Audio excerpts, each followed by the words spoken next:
नमस्कार दोस्तों, मैं रोहित व्यास शारदा बाल निकेतन की ऑनलाइन क्लास में आप सभी का स्वागत करता हूं।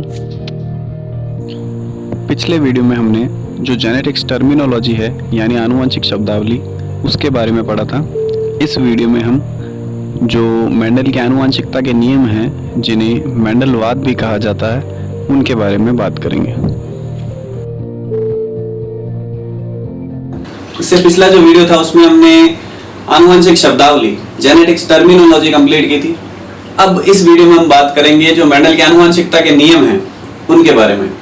इससे पहले भी हम इसके बारे में थोड़ी सी चर्चा कर चुके हैं कि मेंडल ने जब 7 सालों तक मटर के पौधों पर संकरण प्रयोग किए थे तो उन प्रयोगों के जो रिजल्ट्स आए थे, जो निष्कर्ष आए थे, उनके आधार पर उसने 3 नियमों का प्रतिपादन किया था जिन्हें हम मेंडल के आनुवंशिकता के नियम या फिर मेंडलवाद के नाम से जानते हैं। ठीक है, तो इस वीडियो में हम उन्हीं नियमों के बारे में चर्चा करेंगे। उनमें से जो 3 नियम है वो क्या क्या हैं? प्रभाविता का नियम, पृथक्करण का नियम और स्वतंत्र अपव्यय का नियम। तो जो पहला नियम है प्रभाविता का नियम, वो आज अपन पढ़ेंगे। ठीक है, तो आज का अपना टॉपिक क्या हो जाएगा? मेंडल की आनुवंशिकता के नियम।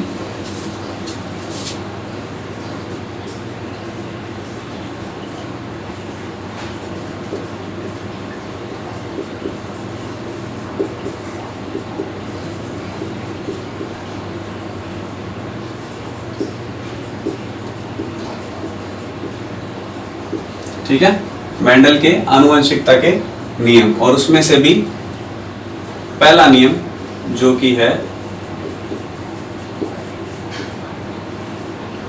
प्रभाविता का नियम, ये आज अपन पढ़ेंगे। ठीक है, तो बात करते हैं प्रभाविता के नियम में क्या है।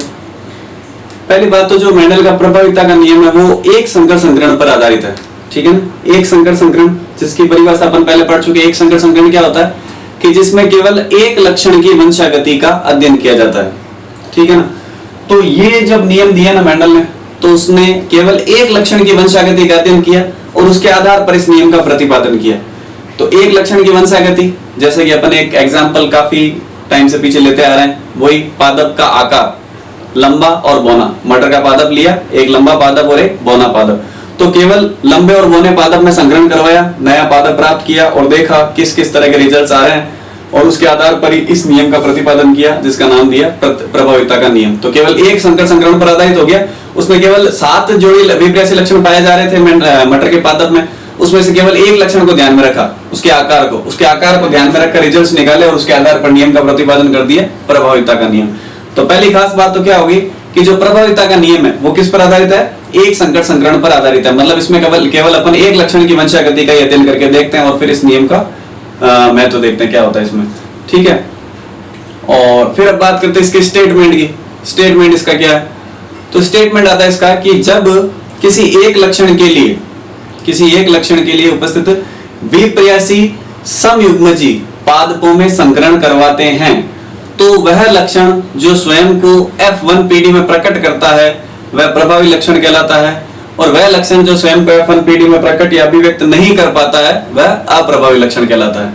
ठीक है ना, जैसे एक लक्षण पादप का आकार, ठीक है, उसके लिए विपर्यासी समयुग्मजी पादपों में संकरण करवाना है। विपर्यासी का मतलब दोनों पादप अलग अलग होने चाहिए, एक लंबा होना चाहिए, दूसरा क्या होना चाहिए? बौना होना चाहिए। ठीक है ना, विपर्यासी लक्षणों का मतलब क्या हो गया? अलग अलग लक्षण। तो एक लंबा पादप लेना है और दूसरा क्या लेना है? बौना पादप लेना है। तो किसी एक लक्षण के लिए विपर्यासी समयुग्मजी पादपों में, समयुग्मजी का मतलब क्या हो गया कि उसमें जो एक जीन के दोनों विपर्यासी स्वरूप है वो समान होने चाहिए। मतलब कुल मिला के पादप शुद्ध होने चाहिए। लंबा ले रहे हो तो शुद्ध लंबा, बौना ले रहे हो तो शुद्ध बौना। तो एक शुद्ध लंबा पादप, एक शुद्ध बौना पादप, उनके बीच में क्या करवाना है? संकरण करवाना है, नई पीढ़ी प्राप्त करके देखनी है। जो लक्षण प्रकट होगा F1PD में वो प्रभावी हो जाएगा, जो लक्षण स्वयं को प्रकट नहीं कर पाएगा वो अप्रभावी हो जाएगा। ये था प्रभाविता का नियम। ठीक है, तो जब मेंडल ने ये नियम ये प्रयोग करके देखा, उसने 2 विपर्यासी लक्षणों वाले समयुग्मजी पादप लिए। इसका मतलब विपर्यासी लक्षण वाले मतलब एक लंबा पादप लिया, एक बौना पादप लिया। समयुग्मजी का मतलब शुद्ध लंबा और शुद्ध बौना पादप लिया, उनके बीच में संकरण करवाया। संकरण करवाकर उसने देखा कि जो पहली पीढ़ी प्राप्त हो रही है यानी F1 पीढ़ी प्राप्त हो रही है उसमें प्राप्त होने वाले सभी पादप क्या हो रहे हैं, लंबे प्राप्त हो रहे हैं। कैसे मिल रहे हैं, लंबे मिल रहे हैं। लंबा पादप लिया है, बौना पादप लिया है, संकरण करवाया, नया पादप प्राप्त किया और पादप कैसे मिल रहे हैं, लंबे मिल रहे हैं। इसका मतलब कौन सा लक्षण प्रभावी है लंबे और बौने में से, लंबेपन का लक्षण प्रभावी है। और कौन सा अप्रभावी है, बौनेपन का लक्षण क्या है, अप्रभावी है। तो इसी आधार पर उसने क्या कर दिया, प्रभाविता के नियम का प्रतिपादन कर दिया कि जब भी आप दो विपर्यासी लक्षणों वाले समयुग्मजीय पादपों में संकरण करवाओगे तो जो लक्षण स्वयं को प्रकट करेगा वो तो प्रभावी लक्षण हो जाएगा और जो स्वयं को प्रकट नहीं कर पाएगा वो अप्रभावी हो जाएगा। तो इसका मतलब ये कतई नहीं है कि भाई उसमें अप्रभावी लक्षण का कोई रोल ही नहीं है, ऐसा नहीं है। आपने लंबा और बौना लिया है, पहली पीढ़ी में तो सारे लंबे मिल गए, लेकिन जब आप दूसरी पीढ़ी प्राप्त करोगे, जो पहली पीढ़ी में पादप मिले उनमें फिर से संकरण करवाकर दूसरी पीढ़ी प्राप्त करोगे, तब जाकर वो बौनेपन वाला गुण क्या करेगा, स्वयं को प्रकट करेगा। वहां पर जाकर वो बाद में बात करेंगे अपन। वैसे अपन ने देखा था जो चेकर बोर्ड बनाया तो अपन ने देखा था पहली पीढ़ी में तो सारे पादप खाली लंबे मिले, लेकिन जब अपन ने F2 पीढ़ी प्राप्त की तो उसमें अपन ने देखा कि 25% पादप बौने भी मिले थे। इसका मतलब वहां जाकर बौनेपन के लक्षण ने स्वयं को प्रकट किया था, लेकिन F1 पीढ़ी में नहीं कर पाया। इसका मतलब वो क्या है, प्रभावी नहीं है। तो ये है आपके प्रभाविता का नियम। इसका स्टेटमेंट लिख लेते हैं पहले, फिर इसका एक वो चेकर बोर्ड बनाकर अपन फिर से चेक कर लेंगे एक बार कि F1 पीढ़ी में किस तरह के पादप मिलते हैं। ठीक है, तो नोट कीजिए। सबसे पहली बात तो क्या होगी इस नियम पर बेस्ड कि यह नियम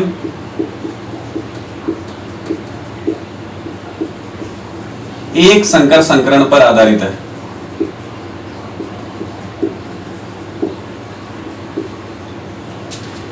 एक संकर संकरण पर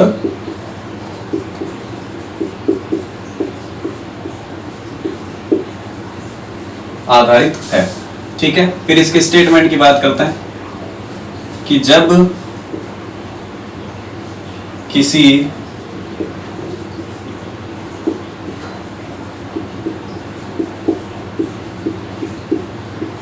एक लक्षण के लिए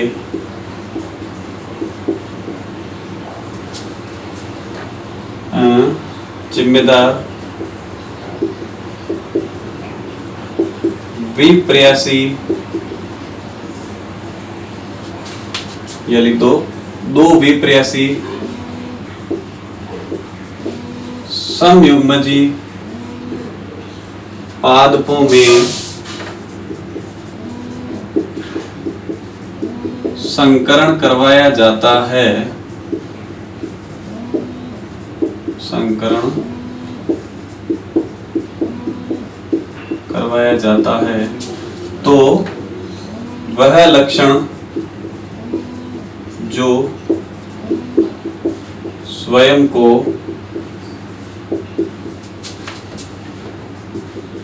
F1 पीढ़ी में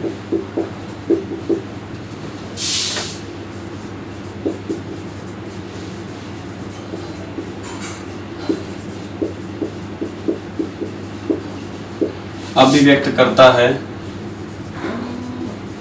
प्रभावी लक्षण कहलाता है, तथा जो स्वयं को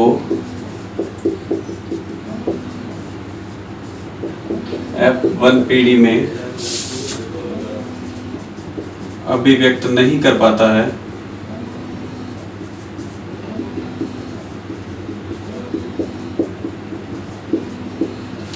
वह क्या कहलाता है, अप्रभावी लक्षण कहलाता है।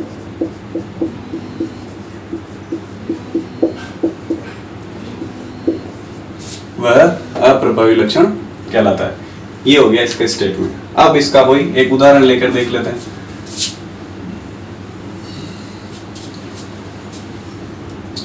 ठीक है, एक उदाहरण। तो उदाहरण का मतलब क्या हो गया कि जब मेंडल ने इसके ऊपर ये संकरण प्रयोग करवा कर देखा था तो किस किस तरह के पादप लिए और उनके बीच में संकरण करवाने से किस किस तरह के पादप मिले वो बात करते हैं। तो किसी एक लक्षण के लिए जिम्मेदार दो विप्रयासी समयुग्मजीय पादपों में संकरण करवाना है, तो एक लक्षण ले लेते हैं, मान लीजिए अपन पादप का आकार। उसके लिए दो विप्रयासी लक्षण, विप्रयासी का मतलब एक पादप कैसा लेना है, शुद्ध लंबा, और एक पादप कैसा लेना है, शुद्ध बौना। तो ले लेते हैं। सबसे पहले लेते हैं अपन समयुग्मजी लंबा पादप। समयुग्मजी लंबा का हो या फिर इसे क्या कह सकते हैं, शुद्ध लंबा, कैपिटल टी कैपिटल टी। एक ले लेते हैं अपन समयुग्मजी बोना पादप यानी स्मॉल टी स्मॉल टी। हो गए दो विपरीयासी लक्षणों वाले, एक लंबा और एक बोना। अब इनके बीच में अपने को क्या करवाना है, संकरण करवाना है। तो संकरण जब करवाते हैं तो पहले क्या बनते हैं, ये कौन सी पीढ़ी होगी अपने, जनक पीढ़ी होगी, ठीक है। पहले युग्मक बनते हैं, इसका युग्मक बन जाएगा कैपिटल टी और इसमें से आ जाएगा स्मॉल टी, ये हो गए युग्मक, ठीक है। इनके बीच में करवा दिया संकरण।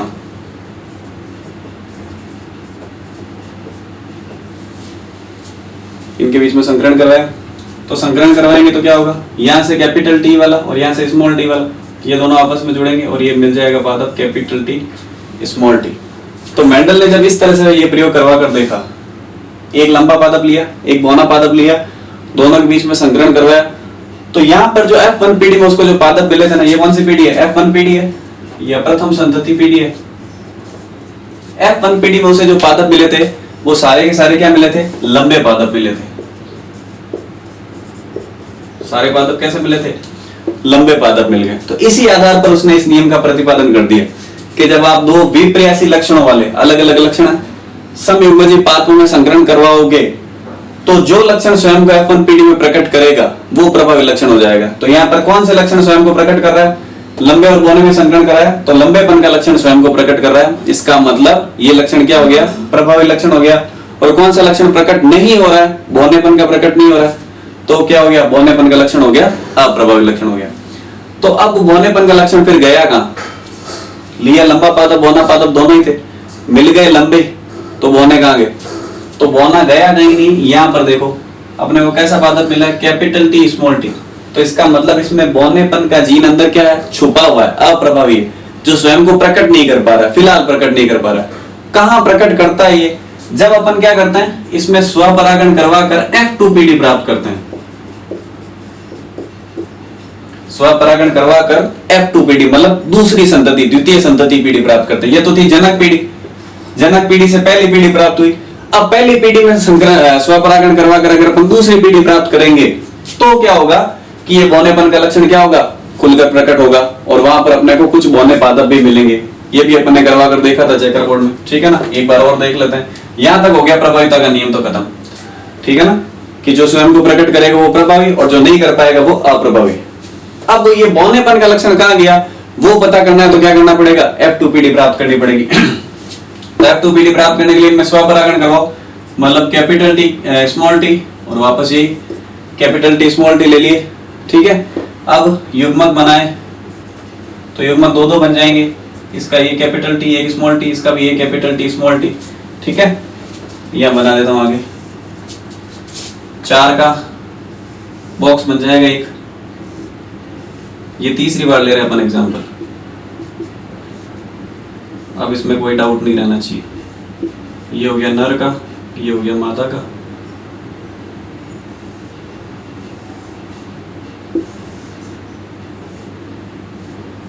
ठीक है। तो कैपिटल टी ये हो गया जुड़ के आपस में, ये कैपिटल टी स्मॉल टी, ये कैपिटल टी स्मॉल टी और ये स्मॉल टी, यानी 3 तरह के पादप मिल गए, कैपिटल टी, दूसरा टाइप मिल गया कैपिटल टी स्मॉल टी वाला और तीसरे मिल गए स्मॉल टी वाला। ये वाले जो पादप हैं ये कौन से हैं, शुद्ध लंबे।